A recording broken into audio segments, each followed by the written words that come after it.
السلام عليكم، انا احمد سمير. اهلا بكم في فيديو جديد.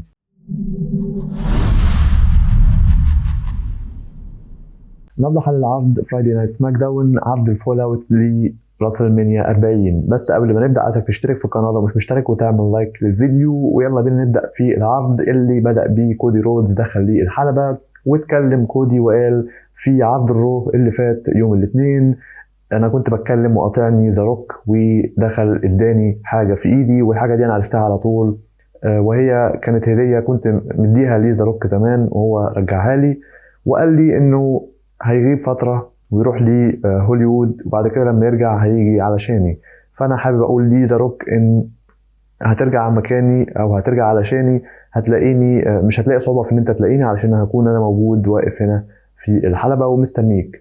اما بالنسبه للي جاي فكمان 3 اسابيع من النهارده هدافع عن لقبي في باكلاش في فرنسا ضد واحد من 6 مصارعين، وهم سانتو اسكوبار، ري ميستيريو، بوبي لاشلي، ال اي نايت، اي جي ستايلز، وكيفن اونز. فانا بحابب ان انا اقول لكم انتوا جايين بتجروا ورا الملك، فحاولوا ان انتوا ما تضيعوش الفرصه دي وما تخيبوش املكم. فكان برومو في بدايه عرض سماك داون ما كانش يعني اقوى حاجه، بس هو بيعرفنا ايه اللي هيحصل في الفتره الجايه. بعد كده رحنا خلف الكواليس لذا بلاد لاين ماشين، جيمي اوسو وسولو سيكوا وبول هيمن. فمعديين على الاوضه بتاع البلاد لاين لقوا مكتوب عليها ذا امريكان نايت مير، بقت اوضه كودي رودز، وجالهم كيفن اونز دخل في الاوضه وقال لهم انتوا مش مدعيين للحفله دي، في روحوا شوفوا لكم اوضه تانية تقعدوا فيها. فسولو سيكوا اتنرفز وكان عايز يخش، بيقول لي بول هيمن ان انا هخش اتولى مسؤوليه كيفن اونز وهتولى مسؤوليه الامر بتاع الاوضه دي اللي هم خدوها مننا. فبول هيمن قال له الفوز والخساره هنا بيفرقوا ومهمين، واحنا خسرنا في راس المنيا، فعلشان كده خدوا الاوضه مننا، والاوضه دي بتاعت صاحب اللقب والبطل، فعلشان نسترد الاوضه دي محتاجين ان احنا نحصل او نفوز ببطوله، وده امر من ذا ترايبل تشيف. بعد كده نروح لمباراه ثلاثيه على تحديد المصنف الاول، او دي اللي هيكسب منها يقابل المباراه الثلاثيه الاخرى. المهم المباراه الاولى الثلاثيه بين ال اي نايت وسانتو اسكوبار وبوبي لاشلي. لعبوا مباراه ما لحقوش يلعبوا فيها كتير، فدخل انجل وهامبرتو واعتدوا على بوبي لاشلي وال اي نايت علشان يجي الانقاذ من ذا ستريت بروفيتس ويضربوا انجل وهامبرتو، وتقف قدامهم الكترا لوبيز فتطلع بيفاب وتضربها، ويقدر في الاخر ال اي نايت ان هو يفوز بالمباراه ويتاهل للمباراه الاخرى هتكون الاسبوع الجاي قصاد حد من الثلاثه اللي هيكسبوا اللي هيلعبوا النهارده، حد منهم هيكسب، وهم ريمستيريو وكيفن اونز واي جي ستايلز.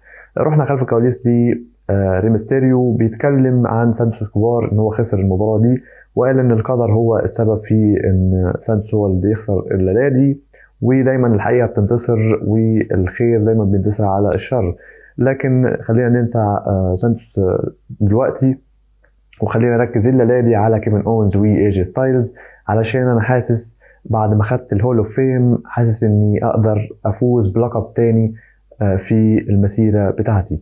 بعد كده نروح لذا بلاد لاين اللي دخلوا الحلبه جيمي اوسو وسولو سيكوا وبول هيمن. اتكلم بول هيمن وقال ان احنا خسرنا في راس المنيا واحنا مش بنتحجج باي سبب، ومش بنلوم اي حد على خسارتنا في راس المنيا، واحنا قبلنا اللي حصل في راس المنيا. اللي حصل ان رومان رينز اتلخم مع سيس رولينز وضربه بالكرسي بدل ما يضرب كودي رودز، علشان كان في باله اللي حصل ايام فريق ذا شيلد، وكان عايز يرجع طاره من سيس رولينز. وقطعوا سولو سيكوا. اتكلم سولو وقال ان بما ان الفوز والخساره هنا ليهم معنى، فالخساره ليها عواقب والعواقب لازم تتغير. وقف قدام جيمي اوسو وحضنه وقال له انا بحبك، فجيمي اوسو قال له انا كمان بحبك وانت اخويا. وجه من ورا جيمي اوسو تاما تونجا وضرب جيمي اوسو. تاما تونجا طبعا واحد من عائله الساموانز، يعني انضمام جديد للبلاد لاين.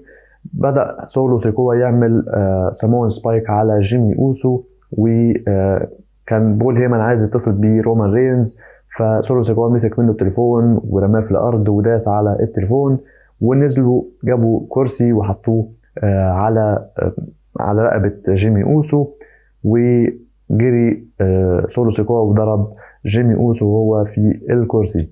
فتقريبا كده تحول او تغير في البلاد لاين. انا كنت متوقع ان ممكن قصه البلاد لاين كلها تنتهي، لكن هم يعني مستمرين في القصه، وهنشوف في الاخر هتوصلنا لحد فين. بعد كده رحنا لمباراه بين كاميرون جرايمز ضد برون بريكر، ولعبوا مباراه كويسه. قدر برون بريكر ان هو يفوز في الاخر بالمباراه.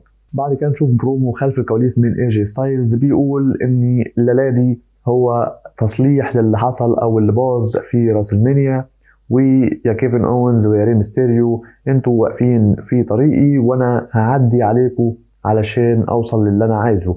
اما بالنسبه لال اي نايت اللي فاز، فانا بقول لك اني هقابلك الاسبوع القادم. بعد كده دخلت بيلي للحلبة واتكلمت وقالت ان اللقب ده مش اول لقب افوز بيه في مسيرتي، لكن اللقب ده مميز بالنسبة لي، مش علشان كسبته من ايو سكاي اللي المفروض كانت صديقتي، ولا علشان احنا في نيو ايرا جديدة، فمش عشان كل ده، لكن عشانكم انتوا، وانتوا وقفتوا جنبي في طريقي علشان اوصل للقب ده. فقطعتها تيفاني ستراتون وقالت انت يا بيلي المفروض ان انا اللي كنت العب في راس المنيا مش انت، وانت دلوقتي بتصححي اللي حصل في راس المنيا وبتعملي تحدي مفتوح، فانا قبلت التحدي المفتوح ده وهلعب قصادك النهارده على اللقب بتاعك. فبيلي قالت لها ان انا اصلا ما كنتش هقول او هختارك انت، انا كنت قصدي الاعب نايومي. فتيفاني ستراتون قالت لها ان نايومي ما تستحقش حاجه زي كده، فدخلت نايومي للحلبه، وتيفاني ستراتون قالت لي نايومي اني غلبتك قبل كده اصلا. فنايومي قالت لها انت فعلا غلبتيني قبل كده، لكن انا مخططه اروح بعيد في الدبليو دبليو اي، ومش هوقف خططي دي، مش هوقف اي خطه من اللي انا عايزاها علشان اي حد زيك. ويا بيلي انا مش هقدر اقبل التحدي المفتوح بتاعك قبل ما افوز على تيفاني ستراتون الليله دي. ولعبوا مباراه كانت مباراه كويسه، قدرت نايومي ان هي تفوز بالمباراه علشان هتلاعب بيلي على اللقب بتاعها في الاسبوع القادم في سماك داون. بعد كده رحنا خلف الكواليس لكايلا براكستون واقفه قدام العياده او الاوضه بتاع الدكتور ومستنيه ان بول هيمن يخرج. خرج بول هيمن وبتقول له طمنا على جيمي، هو كويس ولا لا؟ فقال لها لا مش تمام. فجاله تاما تونجا وقال له باوامر من ذا ترايبل تشيف، وجه سولو سيكوا وقف قدامه ومشوا هما الاثنين. فبول هيمن بيقول له ده معناه ايه؟ فمش عارف هما قصدوا ايه بدي اوامر من ذا ترايبل تشيف. هل تاما تونجا بيقول ان اللي حصل ده بسبب رومان رينز، ولا قال لهم كده وقال لهم يضربوا جيمي علشان هما مش عايزين جيمي عشان هو خسر في راسلمانيا؟ ولا تاما تونجا هنا يقصد الترايبل تشيف، يقصد بيه سولو سيكوا ان ده الترايبل تشيف الجديد وهو اللي امر بكده؟ فحتى بول هيمن مش عارف، وحتى بيقول هو ده معناه ايه. فهنعرف ده اكتر في الاسبوع الجاي. بعد كده رحنا لبرومو من اوستن ثيري وجريسون وولر اللي بقوا ابطال للتاج تيم سماك داون، وقالوا ان احنا فزنا بالالقاب واحنا دلوقتي اعظم تاج تيم موجود، ومش هيهمنا مين اللي هيجي قصادنا علشان احنا نستحق كل المكان اللي احنا فيها دي. وبدأ كل واحد فيهم يتكلم عن نفسه ان هو عمل قبل كده في تاريخه وان هو يستحق الموضوع ده. فشوفنا بيتفرجوا عليهم نيو كاتش ريبابليك وذا ستريت بروفيتس، وواقف في وسطهم نيك ألدس وبيبص لهم بيقول لهم هنلاقي لهم منافس الاسبوع الجاي. بعد كده رحنا لبرومو من لوجان بول اللي بيتكلم من بره تقريبا من بيتهم، وبيقول اني فزت في راس المنيا زي ما انا قلت ان انا هفوز، وما همنيش كيفن اوينز او راندي اورتن، عندهم تاريخ كبير، لكن في الاخر انا قدرت افوز واحتفظ بلقبي الولايات المتحده. بعد كده شفنا برومو او خلف الكواليس تشيلسي جرين وبايبر نيفن واقفين مع نيك ألدس، وتشيلسي جرين بتقول لي نيك ألدس ان انت احسن من ادم بيرس اللي خلانا لاعب جيت كارجيل، وانت هتعاملنا احسن منه، فانا بطلب منك ان انت تنقل بايبر نيفن معايا هنا لسماك داون وتشوف لنا منافسين. فنيك ألدس قال لهم خلاص هشوف لكم منافسين تلعبوهم الليله دي. ودخلوا تشيلسي جرين وبايبر نيفن للحلبة ومستنين المنافسين بتوعهم، فدخلوا جيت كارجيل وبيانكا بالير، وتشيلسي جرين مش مصدقة نفسها فين المعاملة الأحسن من آدم بيرس. فلعبوا مباراة سريعة، قدر فريق بيانكا بالير وجيت كارجيل ان هم يفوزوا بالمباراة. واثناء المباراة شفنا جليتش، انا قعدت اقرب ويعني ابطأ في الفيديو لحد ما وصلت للصورة دي. مكتوب why you forgot about us، يعني انتوا ليه نسيتونا. فانا حاسس ان الجليتش ده ليه علاقة بأنكل هاودي، وهو بو دالاس أخو بري وايت، لأني شفنا على الفترة اللي فاتت بيحصل إن في أثناء العروض، أثناء العرض وأثناء الإعلانات والعرض شغال، بيشغلوا موسيقى زي ما كانت بتشتغل زمان، موسيقى ذا وايت رابت، بس موسيقى غيرها طبعا. فماشيين على نفس النهج بتاع اللي هم بيحفزوا اللي ممكن أنكل هاودي يرجع. فأتمنى بصراحة يعني إن هم يكملوا في إرث بري وايت مع بو دالاس أخوه عن طريق شخصية أنكل هاودي. فممكن إن هو يكون الجليتش ده قصدينه بأنكل هاودي، ممكن يكون حد تاني خالص، بس أعتقد إن هو على أنكل هاودي. فوصلت للصورة دي والكلام ده بصعوبة يعني. خلف الكواليس شفنا كيفن أوينز بيتكلم وبيقول إن اي جي ستايلز متأثر بالAA نايت وريمستيريو. انا بيني وبينه احترام كبير، لكن ابني مش زي ابنه وما يقدرش يعمل معايا اللي عمله مع ريمستيريو، والفوز باللقب مهم وانا عايز اللقب ده. ورغم كل احترامي ليهم الاثنين، لكن هم واقفين في طريقي وهضطر ان انا افوز عليهم. بعد كده اعلنوا ان الرو الجاي هيعود شيمس، واخيرا هيرجع شيمس للعروض، وهيكون اضافه قويه للعروض اكيد. واعلنوا ان برضه في الرو الجاي مباراة على لقب القارات بين البطل سامي زين ضد تشاد جيبل، وعرض سماك داون الجاي مباراة بين بيلي ضد نايومي على لقب ال WWE Women's Championship، لقب بيلي. واعلنوا مباراة تاج تيم هتكون فيتال فور واي رباعية بين الفرق AOP وذا ستريت بروفيتس ونيو كاتش ريبابليك وفريق لجادو دي الفانتازما، علشان اللي هيكسب منهم هيبقى المصنف الاول لألقاب التاج تيم لسماك داون.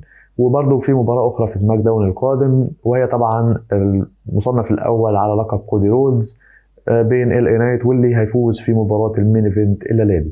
بعد كده نروح للمباراة المين ايفنت، وهي مباراة ثلاثية بين AJ ستايلز ضد كيفن أوينز ضد ري ميستيريو. ولعبوا مباراة ممتازة، قدر AJ ستايلز ان هو يفوز في الاخر بالمباراة علشان يتأهل للاسبوع الجاي في سماك داون ويلاعب LA نايت، واللي هيفوز منهم هيلاعب كودي رودز على اللقب بتاعه. بعد ما AJ ستايلز فاز جاله LA نايت في الحلبة وقال له ان انا هعمل اللي عملته في راس المنيا وهكرره تاني وهفوز عليك في الاسبوع الجاي. وانتهى عرض سماك داون على كده. كان عرض مش اقوى حاجة، يعني البرومو بتاع كودي في الاول ما كانش برضو اقوى حاجة. هو بس بيعرفنا، العرض ده بيعرفنا انه ايه اللي بيحصل او ايه اللي هيحصل في الفترة الجاية. لكن انا شايف اني بصراحة يعني متوقع ان بناء باكلاش مش هيكون اقوى شيء، لان الفترة قليلة جدا على باكلاش ومش هيلحقوا يعملوا حاجة كبيرة، بس نتمنى ان هم يقدموا لنا حاجة كويسة. فتقييمي لعرض سماك داون اللي رادي هو 6/10. المهم هو رأيكم في التعليقات تقولوا لي، وما تنسوش تشتركوا في القناة لو مش مشتركين وتعملوا لايك للفيديو. كان معاكم أحمد سمير، أشوفكم إن شاء الله في فيديو جديد. سلام.